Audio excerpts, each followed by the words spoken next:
que eso de la evangelización era solo para los apóstoles.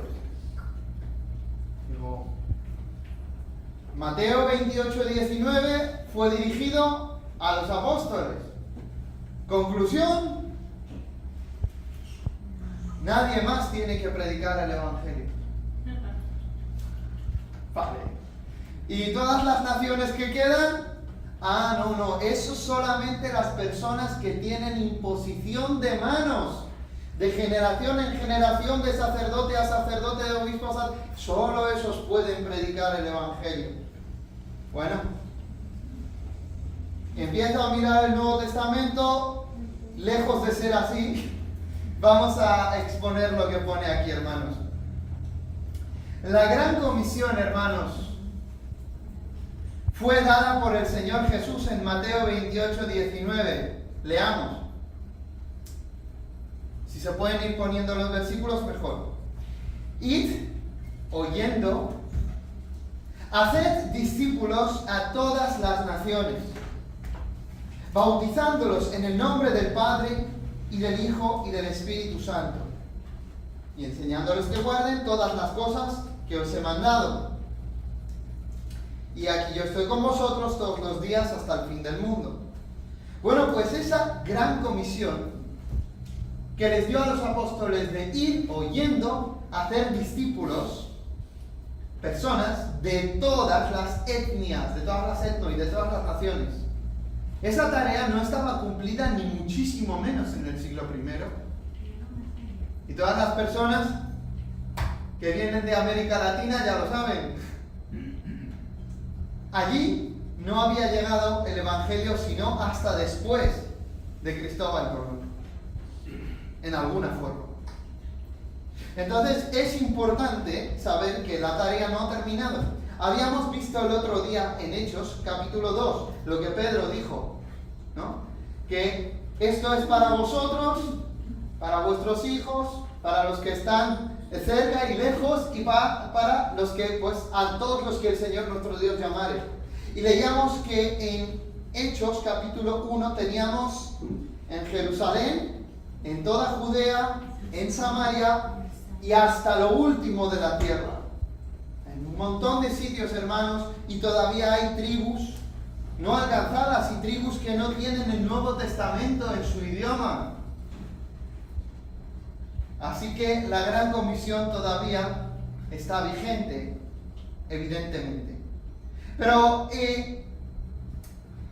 vemos que precisamente esta tarea así la entendieron los primeros cristianos, no solamente los apóstoles, y eso es lo que me gustaría que descubramos en los minutos que tengo.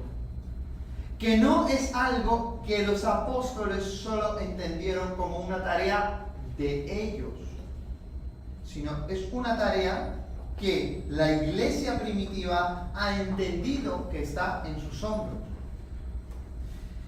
Entonces, os leo.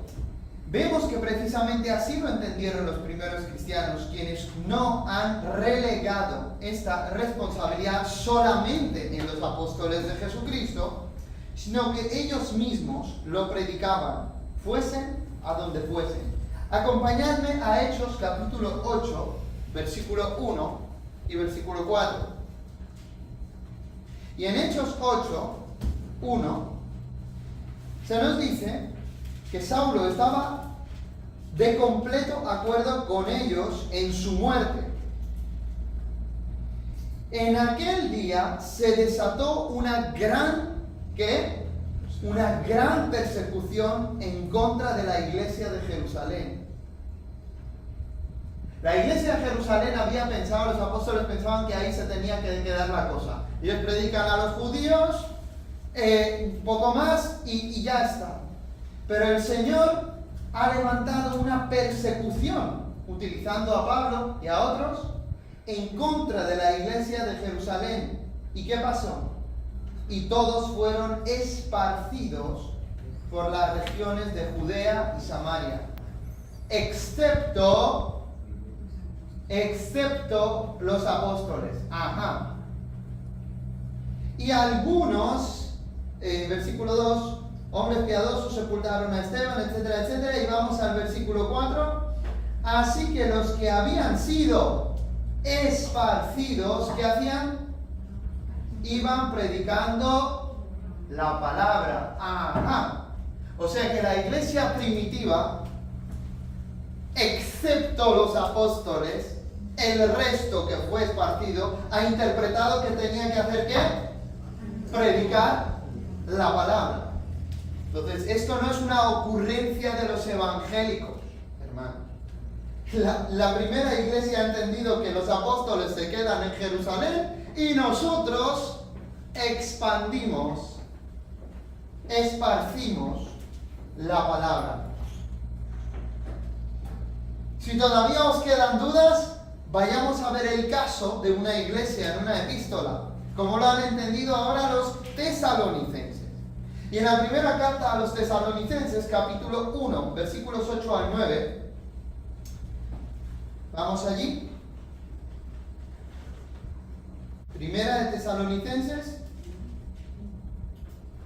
1, 8 al 9.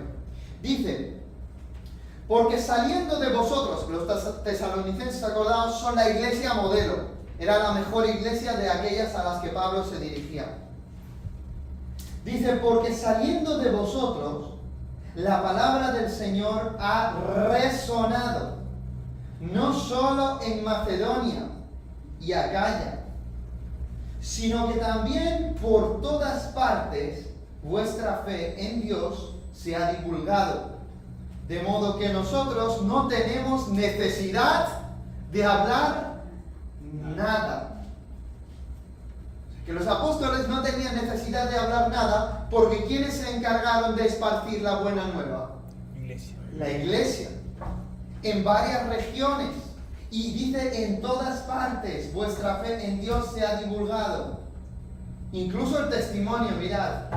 Pues ellos mismos, versículo 9, cuentan acerca de nosotros, de los apóstoles, de la acogida que tuvimos por parte de vosotros y de cómo os convertisteis de los ídolos a Dios para servir al Dios vivo y verdadero y esperar de los cielos a su Hijo, al cual resucitó de entre los muertos, es decir, a Jesús, quien nos libra de la ira venidera.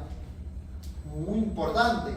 Ahí tenéis el caso histórico, descriptivo, y aquí tenemos otro caso donde lo que se ha hecho no solo se describe, sino se alaba y por ende se convierte en prescriptivo.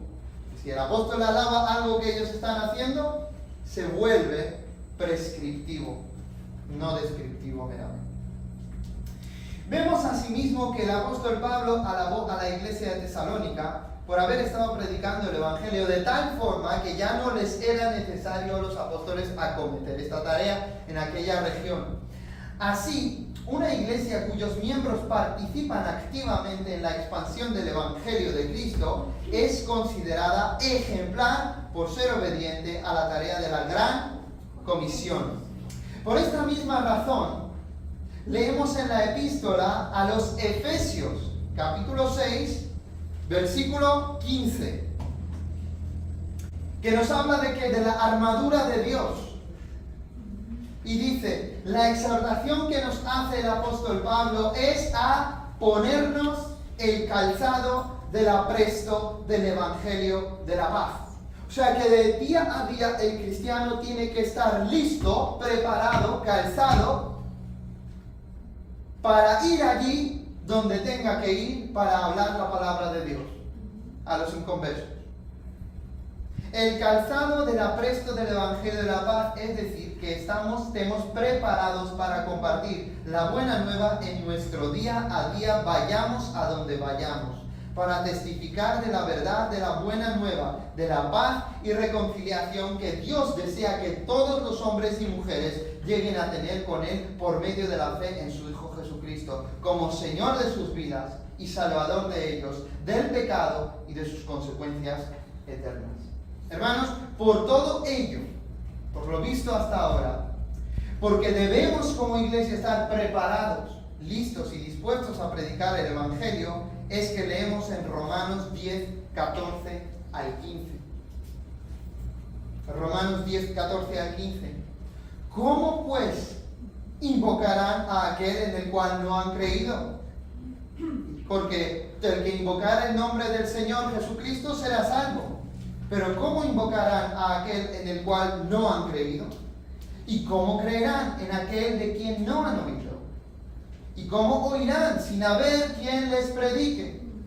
¿Y cómo predicarán si no fueren enviados? Como está escrito: cuán hermosos son los pies de los que anuncian la paz, de los que anuncian buenas nuevas. Hermanos, ahí está el corazón de Pablo abierto, el corazón misionero. ¿Cómo invocarán a aquel en el cual no han creído? ¿Y cómo creerán en aquel de quien no han oído? ¿Y cómo oirán sin haber quien les predique? Ahí estás tú, ahí estoy yo. Hermanos, en el corazón de Dios está la voluntad de que todos los seres humanos, literalmente dice, sean salvos. 1 Timoteo 2, 4 al 6. 1 Timoteo 2, 4 al 6. Todos los seres humanos sean salvos y vengan al conocimiento de la verdad.